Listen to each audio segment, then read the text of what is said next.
On Beyond the Gates, Ted stood in disbelief upon hearing Leslie's insistence that Vernon was having an affair with Sharon. Leslie cited having watched Vernon going into Sharon's hotel room and his telling her Anita couldn't find out they were together as proof of his infidelity. Ted deemed Vernon a gentleman and thought Vernon's visit to Sharon didn't prove anything, but he began to wear down when Leslie described confronting Vernon, who hadn't denied cheating. Leslie told Ted D that she had promised Vernon she'd keep quiet. She certainly knew from keeping secrets since she had hidden her fling with Ted for decades. Ted wanted to be called by his real name and snapped that Leslie taking him into her confidence didn't make them closer as she hinted it would. Leslie sniffed that she had another iron in the fire anyway, and that news of Vernon's hypocrisy, given how he had derided Ted for his unfaithfulness, was her Christmas present to Ted. Danny declared that the pink Christmas tree Andre had chosen and put up was perfect. Okay, Goldilocks, Andre joked, with Danny preferring Leola and the Honey Bears, an African-American retelling of that story that Danny used to read to Naomi and Chelsea when they were little. Though the Richardsons agreed that Christmas was about family and community, Danny was dead serious that having the best tree also counted. At the Richardson Smiths, Martin was determined to have the best tree. When Smitty said it wasn't a competition, Martin replied that everything in the Dupree family was a competition. June arrived and felt warm and fuzzy that she got to be with her kids for the first time in many Christmas Eves, and she presented them with adorably clumsy ornaments they had made when they were little. Samantha and Tyrell didn't remember crafting them. June recounted how she had been too strung out to get them a Christmas tree to hang their ornaments on that year, and how the incident had inspired her to call Child Protective Services on herself soon after. Samantha didn't want June to keep beating herself up about how she had functioned as a mother. June was grateful that Martin and Smitty had given the children the home that she couldn't, while Tyrell acknowledged the work June had done on herself and announced that he had forgiven her. Bursting into tears, June hugged him and Samantha. Eva arrived, figuring it was safe to get there alone before Ted since Kat wasn't attending. "And where did you get that idea?" Kat spat, marching in. Kat explained that she'd be heading over to Danny's as planned, but she wanted to see her brother and his family first. She ignored Eva as she was introduced to June and as she told Samantha what to expect with her imminent coming-out cotillion. Eva hung back uncomfortably, and Ted, who had finally shown, apologized to Eva because he hadn't known Kat would be there. Ted himself felt awkward, as it was the first year his family wasn't participating in its usual rituals. On her way out, Kat learned from Ted that he'd be spending the holiday alone watching football. Kat promised to call and said nothing to Eva, who soon made her own exit so she could finish getting ready for Christmas with Leslie. Martin and Ted appraised their family and both regretted having kept their secrets so long. Though Ted griped that Nicole seemed to be moving on with Carlton, Martin reminded his father that at least he could be honest with her from now on. Smitty brought in a new guest, whose face he strategically hid behind a poinsettia. It was Regina, who was stunned to see how much Samantha and Tyrell had grown. June was thrilled to see her sister, and Tyrell did remember his Aunt Gigi, who regaled him and Samantha with stories from their childhood, including a time the youngsters had pulled a Christmas tree down on themselves trying to decorate it. Samantha offered for Regina to top their tree with its angel, since she had been the angel watching out for them until they had been adopted.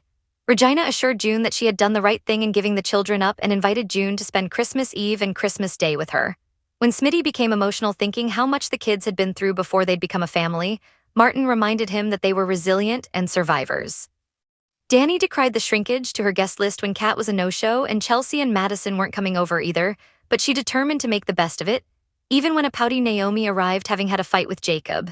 Neither Danny nor the appearing Nicole could get Naomi to talk about it, though Danny was surprised that the Hawthorns had battled considering couples therapy had been so beneficial to them. Just then, Jacob walked in and explained that Naomi had become upset when she'd found her Christmas gift, a Mexican monkey hat that sprays water called a changuito. "It sucks," Naomi wailed, feeling that her husband didn't know her and hadn't put any thought into his gift. But it was meant as a souvenir in advance since he had arranged for them to vacation in Mexico City. Naomi saw the folly in her attitude and thanked Jacob for remembering she had wanted to visit Mexico. She had only been angry because she'd feared that their therapy sessions hadn't helped them to communicate. When Chelsea entered anyway because Madison had been called to the hospital, Naomi put on the changuito and squirted her sister with it. Later on, Chelsea wondered why Naomi was bustin' out the cascade. Naomi explained that she didn't want Danny and Andre to be stuck with the party dishes and extolled the virtues of the detergent. Kat joined the festivities, noting that Tamaz had to work. She was giddy when her loved ones encouraged her to put the star on the tree. Once everyone else had gone home, Andre showed Danny the images he'd taken during the soiree and informed Danny that she'd have to wait for her present, except for the mistletoe that he gamely held over their heads. Tracy didn't believe Sharon's claim that she had been talking to a telemarketer and proclaimed her friend a terrible liar. Sharon promised she hadn't told anyone else about Anita's health concerns and accused Tracy of being suspicious. Vernon walked on the ladies' charged moment and knew they weren't being truthful when they fumbled over whether Anita was having vision or hearing tests done at the hospital. When Tracy excused herself, Sharon vowed that, with Tracy in the dark, no one knew about their get-togethers, but Vernon divulged that Leslie had seen them at the hotel. Neither Vernon nor Sharon trusted Leslie's promise to keep quiet, yet realized that putting faith in her was their only option.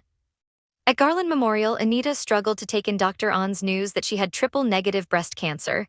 It was a form of the disease which had twice the prevalence in black women than in white women, and not only was it more challenging to treat, the malignancy spread faster and had a higher chance of returning.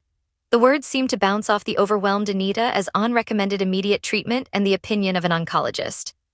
Talk to Vernon, the doctor advised gently, stressing that Anita would need a support person as she fought the disease. Anita tried to appear strong but broke down in tears. As Vernon quietly played the piano at home, a dazed Anita summoned Sharon and Tracy to Uptown and told them of her diagnosis.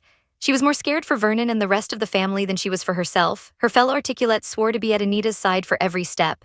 Later, after Anita left, Tracy demanded to know what was really going on between Sharon and Vernon. "Okay," Sharon sighed, "I'll tell you." Nicole was surprised to see Ted in her living room when she came home from Danny's. Ted reassured his ex-wife that their children were fine, but he'd come upon some information and didn't want to repeat his mistake of keeping secrets from her. Nicole didn't know where to look when Ted said that her father was cheating on her mother. Beyond the Gates airs weekdays on CBS and streams on Paramount+.